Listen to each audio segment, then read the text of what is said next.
eu estou aqui com o Eric Fontinelli, cofundador da Beats. Seja muito bem-vindo a Startupeiros.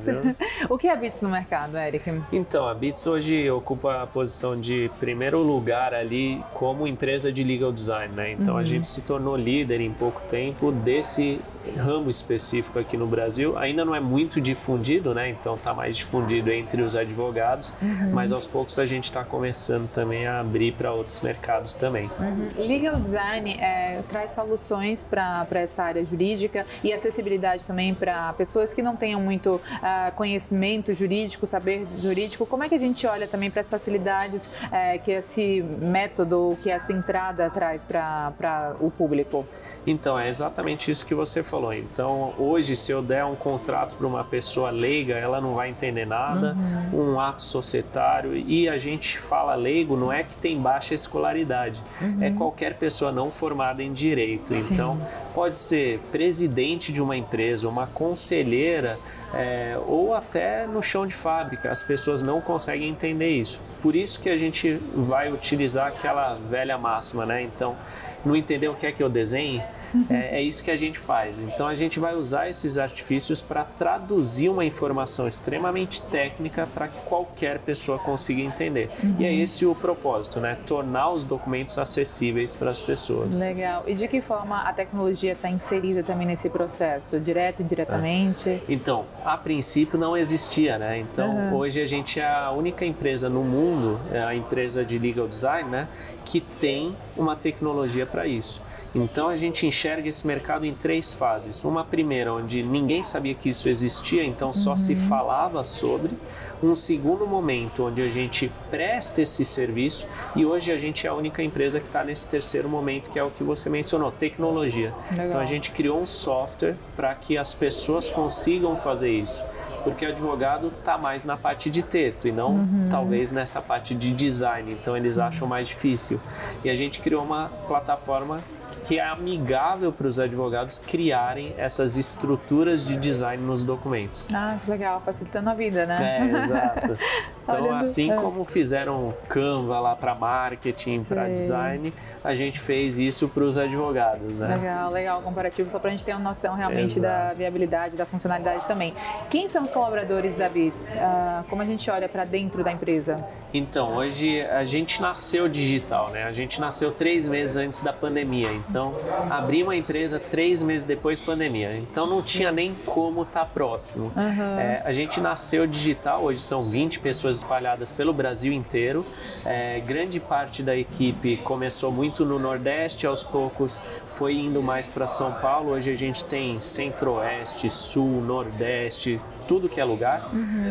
E aí as pessoas se reúnem online mesmo, não tem ninguém que é físico, eu e a minha sócia, né? Então isso também é interessante, a empresa, a estrutura societária, né? Metade da minha sócia, metade minha, então isso acaba sendo um diferencial também, porque a maioria das startups é fundada só por homens, e aí a gente tem essa equipe espalhada por todo o Brasil para trazer também um pouco dessa diversidade, tanto geográfica quanto de formação. Então tem designer, tem músico, tem advogado, tem de tudo, na verdade. Nossa, que legal, diverso o time, né, que se complementa, obviamente. Falando dessas regiões que você já citou, que vocês atuam em todo o Brasil, tem uma ou outra que se destaca mais em termos de procura, do uso mesmo do serviço de vocês? Como é que a gente olha para o mapa do Brasil nesse sentido? No Brasil, todo mundo procura.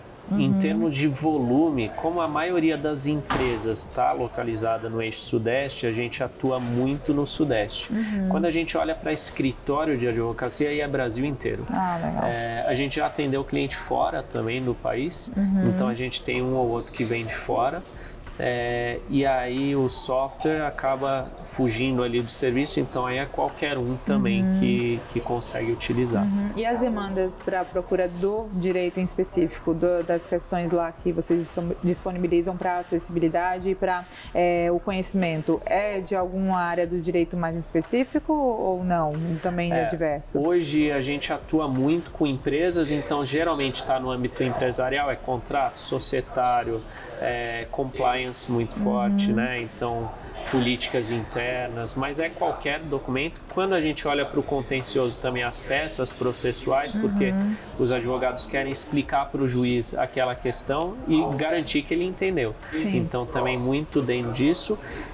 Em termos de verticais de negócio, muita gente da área de saúde, construção, bancos e energia também muito forte e seguros. Então esses são os principais hoje, mas a gente está atendendo tudo, indústrias também, educação, startups, então tem de tudo, só que esses são os que mais usam. Legal. Quando a gente fala de desafios da morosidade da justiça em termos, né, de vermos soluções e tal, vocês acham que a BITS também pode contribuir para agilizar esse processo em termos não só de conhecimento, mas quem sabe conhecendo, entendendo e agilizando também o processo de resolução? Existe algum impacto? Com certeza, tem.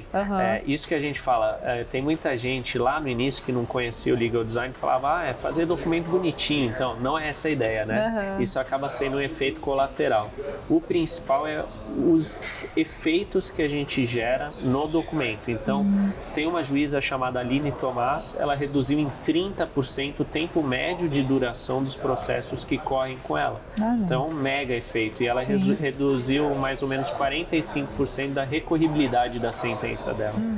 Tem a OLX, uma empresa de e-commerce, conseguiu sair de 58% de êxito nas ações para 96% de êxito. Ela ganha quase todas.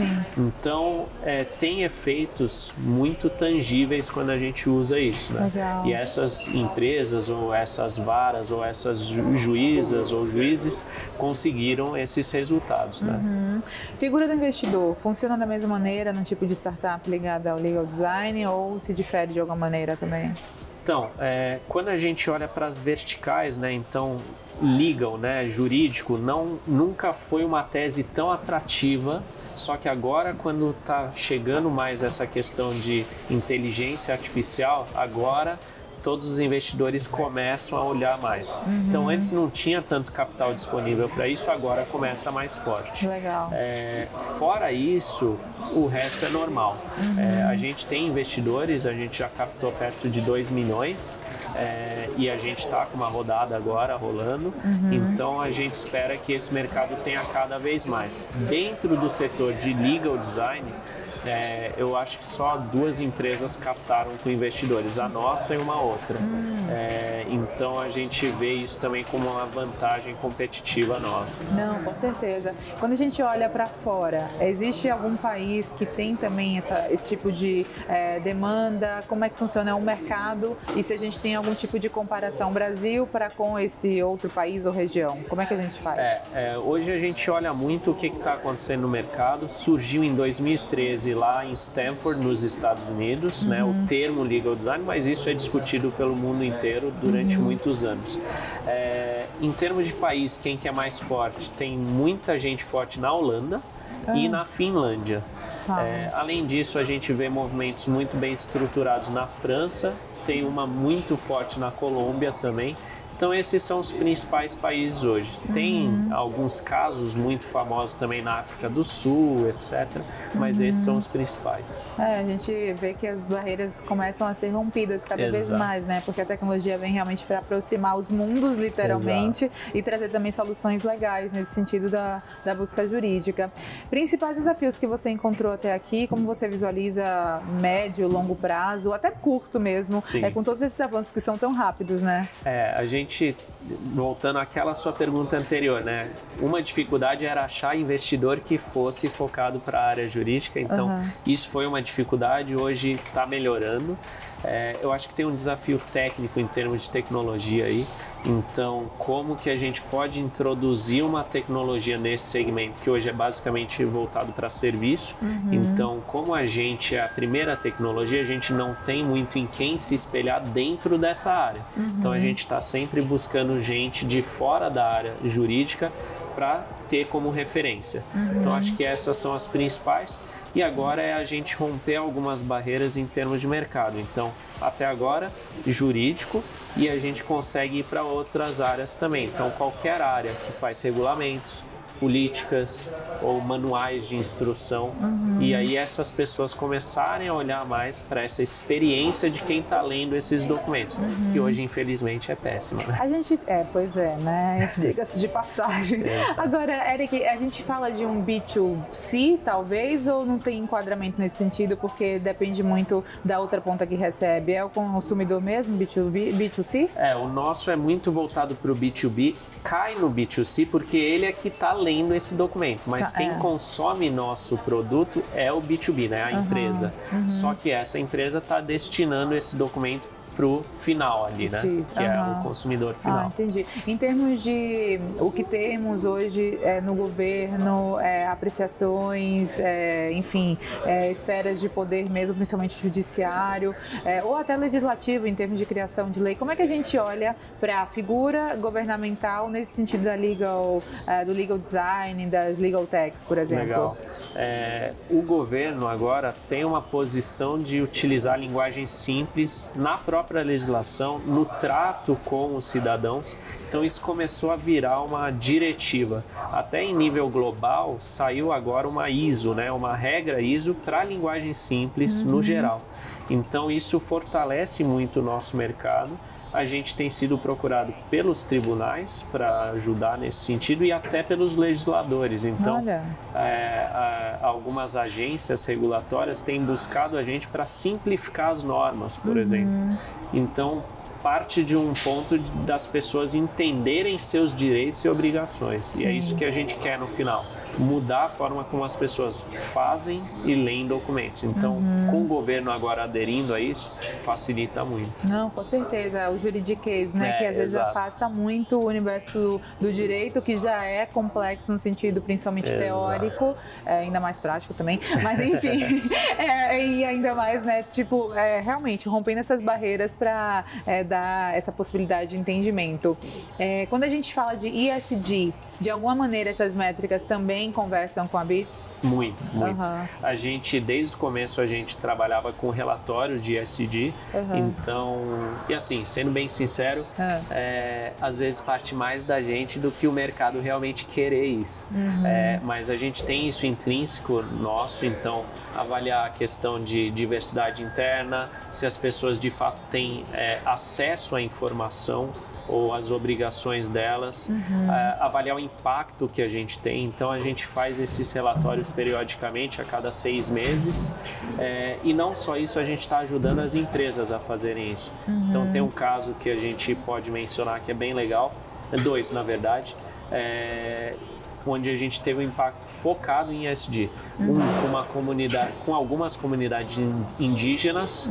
Então, uma empresa colombiana querendo desenvolver crédito de carbono numa comunidade indígena e, inicialmente, era apresentado um contrato cheio de juridiquês. A gente transformou para que eles conseguissem entender de uma forma mais fácil e se sentissem parte desse processo de negociação. Sim. Então, você vai ver lá imagens que remetem àquela comunidade, na própria língua daquela comunidade. Então isso é muito legal em termos de inclusão e também a parte de construção. Então a gente notou que alguns colaboradores de uma empresa de construção eram analfabetos.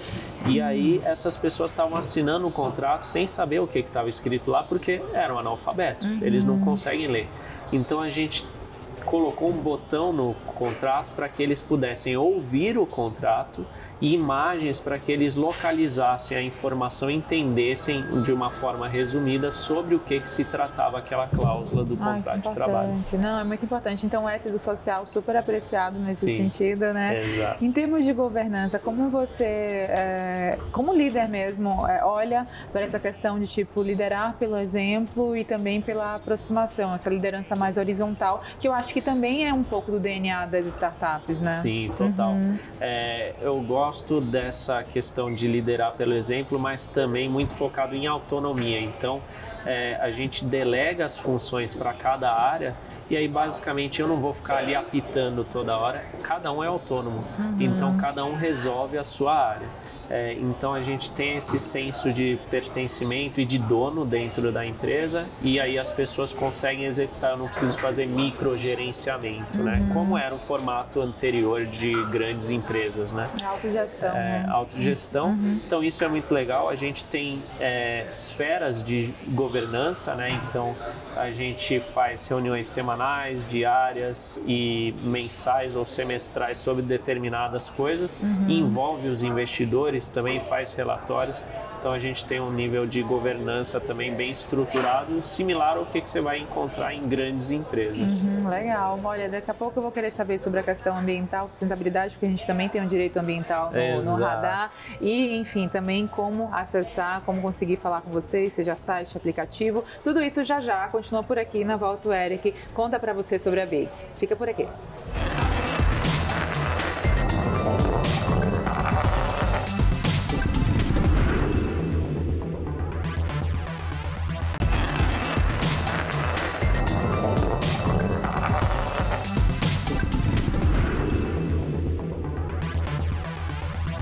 Estamos de volta, Eric, como eu falei anteriormente no bloco anterior, fiquei curiosa para saber mais sobre as métricas. A gente já falou do social, da governança e no ambiental, porque a gente sabe que o direito ambiental também é bastante forte, atuante, principalmente pelo protagonismo do Brasil nesse aspecto. Será palco da próxima COP, inclusive, né? Como é que a gente olha para o direito ambiental e para o que vocês desenvolvem? Bom, a gente tem alguns casos também voltados para o ambiental, então supressão de vegetação, por exemplo, ou desastres naturais, ou grandes desastres ali. Então, quando as pessoas precisam mostrar o impacto daquilo que elas fizeram ou como elas estão resolvendo aquilo, também é uma forma de usar o legal design, porque a gente consegue mostrar o impacto real e como que aquilo se traduz em termos de documentação. Então, como que eu justifico, qual que é o grau de responsabilidade que eu tenho, como que eu estou resolvendo isso. Isso é muito importante quando a gente lida principalmente com a sociedade em geral e com os órgãos reguladores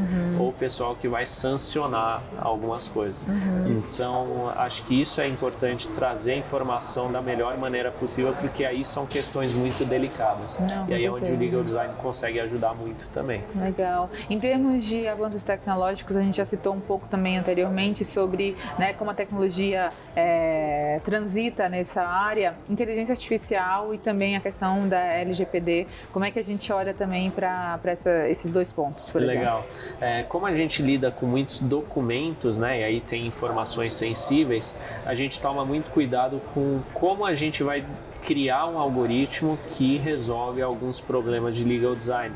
E aí, uma das coisas que a gente fez foi criar um algoritmo próprio, porque a gente viu já uma série de vazamentos acontecendo com as grandes plataformas de inteligência artificial. Sim. Então a gente toma muito esse cuidado e também evitar alucinação, que o problema de um chat GPT da vida é alucina muito, ou como eu controlo essa alucinação. Então a gente tenta limitar os pontos onde ele vai criar as coisas, né? A gente não usa o chat GPT, a gente usa um algoritmo próprio. Então, limitando, eu evito também a alucinação numa questão muito importante, que é o documento. Eu não posso ter a inteligência artificial inventando coisas, como a gente viu que aconteceu em alguns casos onde advogado usou jurisprudência que não existia, né? Sim, então, eu já ia perguntar sobre isso, inclusive, porque a gente tem essa diferença, principalmente quando a gente olha para, sei lá, os Estados Unidos, né, e aqui para o Brasil, como são essas diretrizes, jurisprudência nesse sentido, a gente tem algum impacto direto ou indireto, desde a varredura, quem sabe, compilação ou... Ali nos Estados Unidos tem até uma questão muito complicada, que eles usam um algoritmo já há algum tempo no judiciário chamado Compass, e esse algoritmo já viram, né, que ele até discrimina com base em etnia, cor, raça, então tem que tomar muito cuidado. A gente vai olhar muito para como que a gente constrói textos e como que a gente traduz isso em imagens. Então a gente limita a atuação, a gente não quer criar o documento, a gente quer traduzir o documento. Então eu parto já de uma criação, isso garante que a base que eu estou analisando é muito mais curada. Quando eu olho um chat GPT, que é um Large Language Model, né, vai olhar tudo, ele está, na verdade, olhando qualquer tipo de informação. A gente não, já passou por um crivo. Então, o meu grau de assertividade acaba sendo muito maior. Isso é a vantagem desse tipo de tecnologia, né? Boa. Para conseguir contratar o serviço de vocês, acessar também o que vocês disponibilizam, site, aplicativo, como é? Qual é o caminho? Legal, tem as redes sociais, tem site, tem o próprio software, né? Então é só procurar por Legal Design Beats ou Beats Legal Design, é só procurar, vai aparecer ali. E a plataforma chama UX Doc, né? UX de experiência do usuário e Doc de documento. A ideia é que a gente proporcione uma melhor experiência do usuário ao utilizar documentos. Boa, muito legal. Dicas para quem pensa em empreender, quem sabe nessa área, como é que você encara esse tipo de inspiração, ser inspiração e ser referência? Legal. Hoje a gente fala muito que precisa de uma profundidade, né, no tema, então tem muita gente que não tem a profundidade, acha que é só assistir algum curso e pronto, virei profissional de legal design. Não é isso. Então se aprofundar em algumas questões como design, entender a experiência do usuário, quais que são os impactos jurídicos de você adotar certas estruturas. Então acho que para entrar nesse ramo é muito bom. A gente também está sempre disponível para ajudar essas pessoas. E a outra questão é tecnologia. Se você vai para a área de tecnologia, aí fica muito mais complexo. E aí precisa entender que linguagens que podem ser utilizadas para criar essa tecnologia, os custos, porque não é fácil, né? Nem contratar desenvolvedores, nem entender esse mundo e entender os custos, porque às vezes as pessoas acham que é muito fácil, vou abrir aqui uma empresa, quando vai olhar, o buraco é muito mais embaixo, né? Tem uma questão de preparo que você precisa ter, planejamento, porque acaba sendo muito caro. Não, com certeza. Você é formado em Direito? Isso. Você fez meio que uma transição de carreira? Como foi esse processo para você? Porque você foi realmente no risco do empreendimento, total, né? no risco. E aí? Total, né? E conta pra gente como foi a situação. O que acontece? Lá em 2013 eu estava saindo da faculdade, eu estava vendo muita gente, de repente, bombando com tecnologia. Eu falei, como assim eu não estou aprendendo isso na faculdade? Não aprendi isso na faculdade. Comecei a estudar por conta própria e aí comecei a escrever muito sobre isso. As pessoas viam o que eu escrevia, até que uma dessas pessoas que me encontrou estava na Easy Taxi, que era a grande startup do momento, me chamou para ser um dos gerentes lá. Eu era gerente jurídico global, então eu cuidava dos 30 países onde a gente atuava. E aí depois que eu fui para a startup eu não quis mais sair. Só que depois da Easy eu não queria trabalhar para alguém novamente, então eu resolvi empreender. E aí eu comecei a criar o meu negócio. O primeiro era focado em educação. Depois de um tempo a gente viu que estava todo mundo trabalhando com educação, então a gente focou muito na tecnologia. E aí é onde surge a Beats, e aí 100% respirando isso, né? E a gente focou em algo que as pessoas não faziam, porque a gente já tinha visto o que tinha acontecido com a educação. Então vamos focar em algo que as pessoas não focam, e algo que a gente conhece, que é jurídico, e dentro do jurídico algo que as pessoas não focam, que é o legal design. Então a gente começou a desbravar isso, primeiro na parte de educação, ensinando legal design, depois aplicando para as pessoas e agora com tecnologia. Futuro, médio e longo prazo, como é que você enxerga? A gente tem o propósito de alterar a forma como as pessoas fazem e leem documentos. Então isso é o que a gente quer fazer. Hoje a gente já está enxergando esse movimento no judiciário, está enxergando no legislativo, está enxergando nas empresas, e aí a gente atinge as pessoas finais ali. Então esse é nosso propósito maior. E onde a gente puder facilitar esse processo, aí a gente vai facilitar, como por exemplo o uso de tecnologia. Então a gente espera que em breve, né, todo mundo do mercado esteja usando legal design nos documentos e a gente pare de usar esses documentos que têm sido feitos da mesma maneira desde 1500. Só que hoje a gente está em 2023 para 2024, precisa mudar essa realidade. Então é isso que a gente espera, todo mundo usando legal design para os próximos anos. E onde tiver facilidade tem BIPs. Exato. É isso aí. Eric, muito obrigada. Obrigado a você. Foi muito bom viu? falar contigo. Igualmente. Parabéns pelo sucesso aí cada vez maior dentro da startup. Conte sempre com a gente. Até a próxima. Igualmente. Obrigada. Obrigado. E para você também que nos acompanha, muito obrigada sempre pela companhia e audiência. O programa também fica disponível no YouTube do canal Empreender. Até a próxima.